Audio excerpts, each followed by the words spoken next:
예비고일 문학 수업을 진행하도록 할게요. 이번 영상에서 배울 작품은 정석가입니다. 작전 이상. 지금 배우게 될 정석가도 고려가요, 서경별곡, 동동, 청산별곡처럼 고려가요라고 하는 갈래에 묶이는 작품이기 때문에 고려가요의 특징을 정확히 알고 계신다면 어려운 작품에 들어가지 않아서 가볍게 보실 수가 있어요. 같이 볼게요. 작품 개관 보시면 관례, 고려가요, 성격, 서정적이라고 하는 말은 서라는 글자와 정이라는 글자의 위치를 바꿔놓으시면 정서, 감정이 들어간다라고 알 수 있다라고 했고, 민요적이라고 하는 말은 고려가요라고 하는 건 백성들 사이에서 불린 노래니까 민요적이라고 하는 성격도 특이사항은 없으시겠죠. 형식 제6년의 분연체라고 나와 있고요. 그리고 운율은 삼음보 334조라고 나와 있는데 332조라고 고치시면 좋아요. 334조라기보다 332조라는 고려가요의 일반적인 특징이 적용된다라고 보시면 좋고, 주제 보실게요. 주제 임에 대한 영원한 사랑, 이게 바로 정석가라고 하는 갈래의 주제고, 2번 보시면 태평성대의 기원이라고 나와 있는데 태평성대라고 하는 건 나라가 평화로웠으면 좋겠습니다 라고 기원하는 거라고 했잖아요. 따라서 그 주제에 나와 있는 2번 항목은 궁중으로 유입되는 과정에서 추가된 내용으로 인한 주제라고 생각하시면 좋아요. 평민들이 원래 정석가를 처음에 만들었을 때는 나라가 평화로웠으면 좋겠습니다라고 하는 목적이 없었을 거라고. 그런데 궁중으로 유입되면서 이 고려가요라고 하는 게 궁중에서 진행되는 연회나 제사나 잔치들에서 활용이 됐는데, 그 연회나 제사나 잔치에서 나라의 평화로움을 기원하거나 임금님 앞으로 축복이 가득하시길 바랍니다 라고 말하는 송축의 의미가 담겨있기 때문에 당연히 2번 같은 경우에는 고려가요가 궁중으로 유입되면서 발생한 주제 중에 하나다라고 기억하시는 게 좋겠죠. 그 다음 특징, 불가능한 상황을 설정하여라고 나와 있는데, 불가능한 상황 같은 말, 얘를 역설적 상황이라고 보시면 돼요. 즉 말이 되지 않는 상황, 말이 되지 않는 상황을 설정하여 영원한 사랑을 노래하고 있다. 영원한 사랑이라고 하는 게 이 글의 주제가 되겠죠. 그 다음 대부분의 고려가요에서 보이는 향락의 정서가 보이지 않는다 까지는 뭐 특이사항은 없을 것 같습니다. 그리고 3번 한 가지만 더 추가해서 말씀을 드리면, 이 3번 다양한 표현 방법을 사용해서 화자의 의지나 소망을 강조한다 라고 말해도 특이사항은 없을 테니까 3번 항목까지 적어놓고 알고 계시면 좋을 것 같아요. 왼쪽에 보시면 서사라고 나와, 그 첫 번째 소주제라고 해서 서사라고 나와 있잖아요. 세 줄. 그 세 줄을 묶어보세요. 그 서사 1년이라고 말하는 서사를 묶어보시면 이 서사는 전체 내용, 분위기, 주제, 정서와 관련성이 없는 부분입니다. 전체적인 내용이나 분위기와 주제와 정서와 관련성이 없는 부분이 거기 나와 있는 첫 번째가 될 거고, 결국 그 부분이 임금님을 축복합니다. 송축 또는 연회에서 부르는 노래, 연회요 또는 제사 지낼 때 부르는 노래를 의식요라고 하는데, 의식요 과정에서 형성된 또는 추가된 부분이다 라고 설명하는 경우가 많아서 1연의 경우에는 별도로 해석하지 않고 저는 바로 2연으로 내려가서 볼 텐데, 정석가에서 중요한 루틴이 있어요. 패턴이라고도 설명을 하죠. 그래서 여러분들께서 이 패턴만 기억하고 계시면 정석가는 끝나는데, 정석가 2연부터 거의 마지막 2개 연 제외하고 중간 부분에 나오는 모든 작품들이 지금 나오는 이 패턴을 그대로 따라갈 건데, 첫 번째, 특정한, 즉 조건적 상황을 설정할 거야. 뭐뭐 한다면 이라고 가정하는 것처럼 어떠한 조건적 상황을 설정을 해 놓을 거고요. 그 다음 실현 불가능한 상황을 설정한다 또는 뭐 제시한다.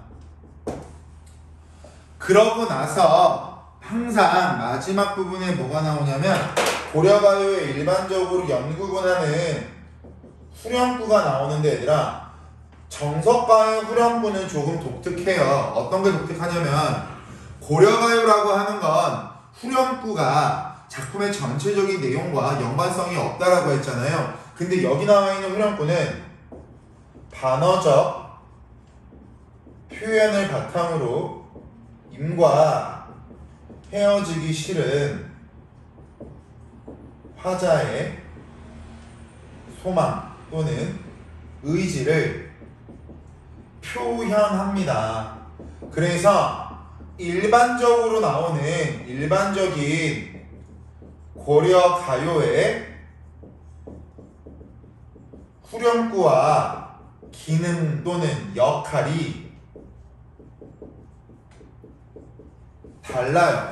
가실이나 서경별곡이나 동동에 나오는 후렴구는 작품의 전체적인 내용, 주제, 분위기, 정서와 연관성이 없어서 그냥 단순하게 경쾌한 분위기를 조성한다, 리듬감을 조성한다라고만 배웠지만, 정석가에 나와 있는 후렴구의 경우에는 고려가요의 일반적인 특징에 어긋나는 또는 벗어나는 그러한 작품의 내용과 연관성을 가지고 있는 부분이 나와서 이 루틴 3가지를 기억하시면서 마지막에 나와 있는 후렴구의 역할과 기능을 꼼꼼하게 보셔야 됩니다. 같이 볼게요. 삭삭기라고 나와 있는데, 삭삭기 앞에 가로 열어보시면 삭삭기라고 하는 글자의 뜻은 바삭바삭한 이라고 보시면 돼요. 바삭바삭한 모래에, 모래벼랑에 나난이라는 글자 나와있죠? 나난. 나난이라는 글자 해석 안 할 거야, 얘들아. 여음구라서 남는 소리. 고려가요 아직까지 특징 잡혀있지 않은 분은 가시리 영상부터 보세요. 가시리에 고려가요 이론 설명 다 들어가 있습니다. 나난, 삭삭기 실모래, 나난, 사각사각하는 모래벼랑에 라고 나와 있는데, 삭삭기 모래, 다시 말씀드릴게요. 죄송합니다. 말이 꼬였어요. 다시 2형부터 갑시다. 바삭바삭한 또는 사각사각하는 모래벼랑에, 사각사각하는 모래벼랑에, 여기 밑줄, 구운 밤 닷대를 신고이다. 가로 닫아보시면, 구운 밤이라고 하는 건 말 그대로 군밤입니다. 군밤. 그 겨울에 동업방 장수 아저씨들이 파는 것처럼 밤을 구워서 파는 군밤인데, 그러한 군밤을 땅에 심는다라고 해서 새싹이 나지는 않을 거예요. 그죠? 그럼 결국 여기서는 루틴 중에 첫 번째, 조건적 상황 설정.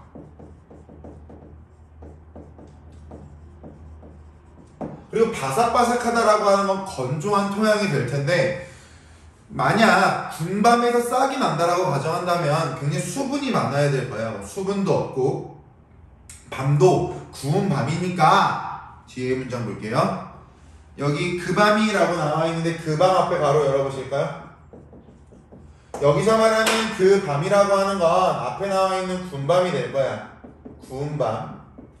군밤이, 그 밤이 우미도다 싹이 나야만, 그 밤이 우미도야 싹이 나다만. 바로 닫아보시면 말이 안 된다라고 했습니다. 실현 불가능한 상황을 설정하고 있다. 가뜩이나 수분기도 없고 거기다가 밤도 구운 밤인데 거기 싹이 난다? 아예 애초에 말이 안 되는 실현 불가능한 상황 또는 역설적 상황이라고 설명을 하겠죠. 싹이 난다면 여기 네모, 유덕하신 님과, 즉 덕이 많으신 님과 헤어지고 싶습니다. 네모 쳐보시면 그 부분이 계속 반복되는 후렴구인데, 지금 이 작품은요, 사랑하는 사람과 헤어지기 싫다, 나는 영원히 너를 사랑해 라고 하는 걸 말하고 있으니까 반어적 표현을 통해서 임과 헤어지기 싫은 화자의 의지와 소망을 드러내고 있다 라고 설명해도 특이사항은 없을 거라는 거죠. 지금 봤던 것처럼 이 세 가지 루틴이 계속 뭐 될 거냐면 반복될 거야.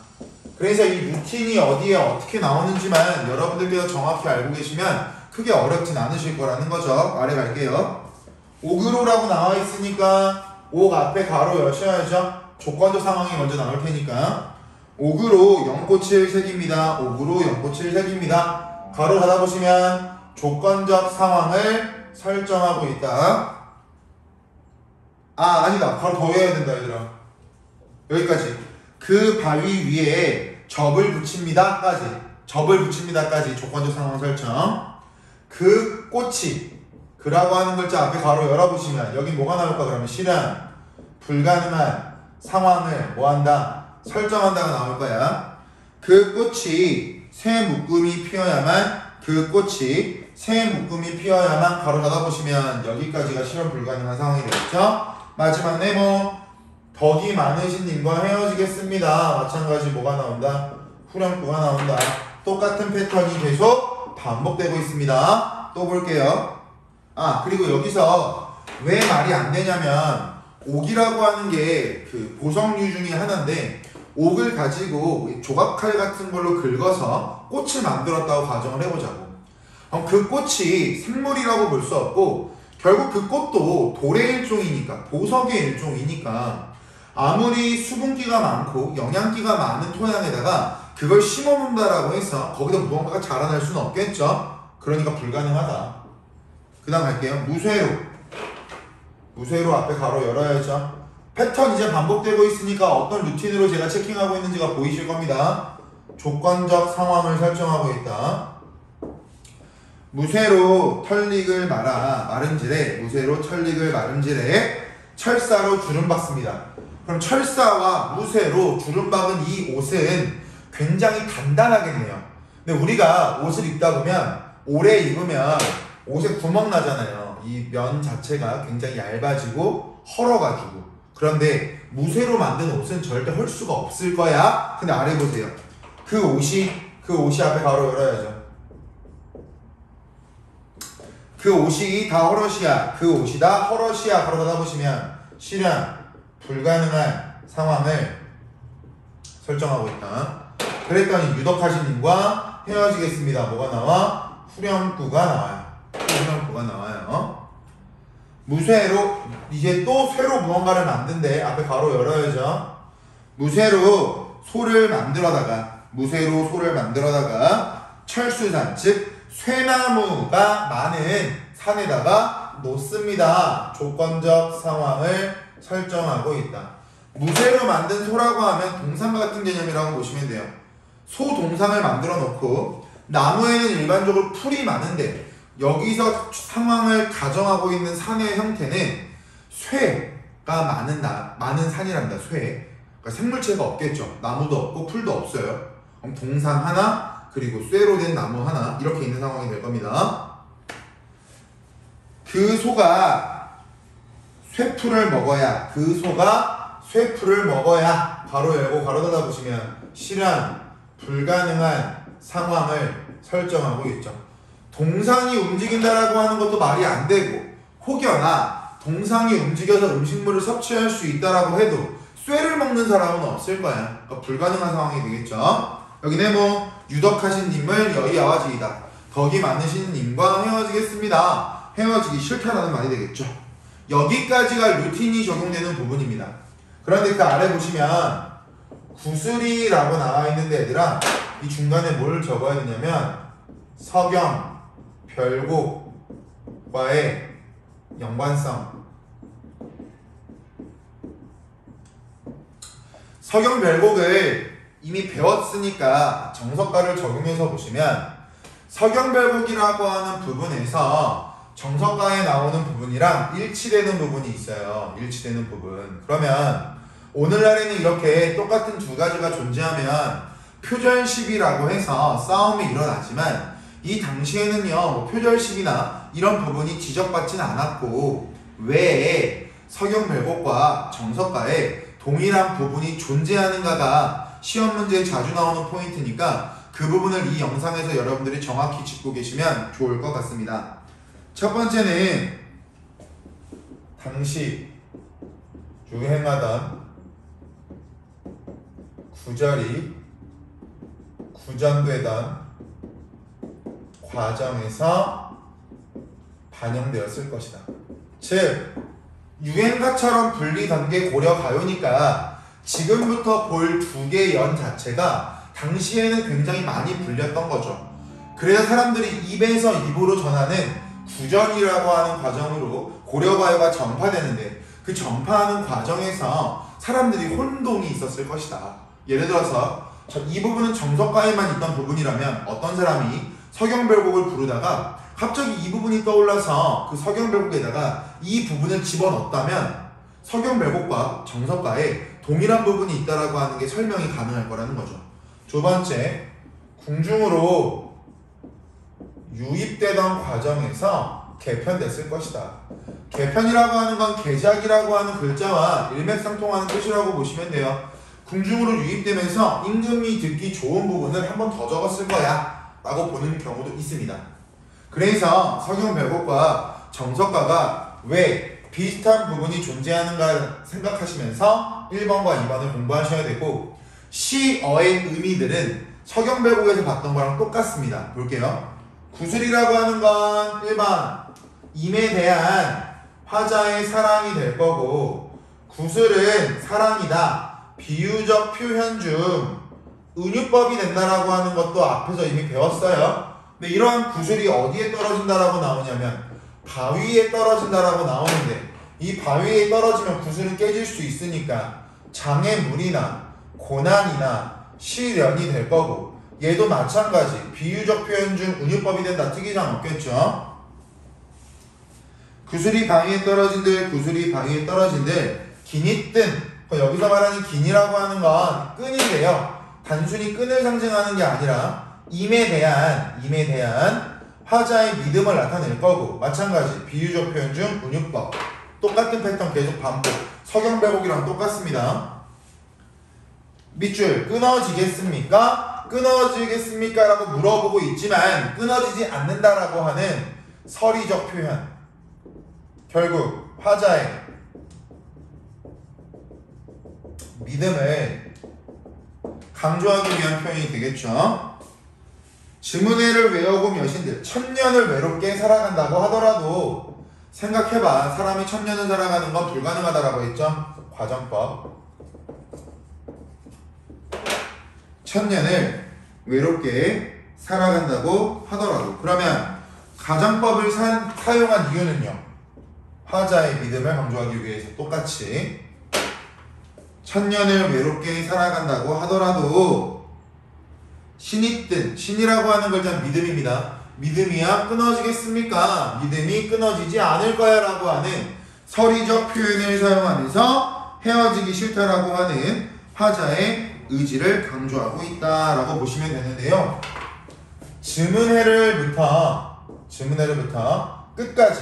끝까지 가로 닫아보시면 화자가 직접적으로 자신의 의지를 강조하고 표현하고 있다라고 해도 맞는 말이니까 이 문장까지 적어 놓으시고 연결 지어서 생각해 보시면 좋으실 것 같습니다.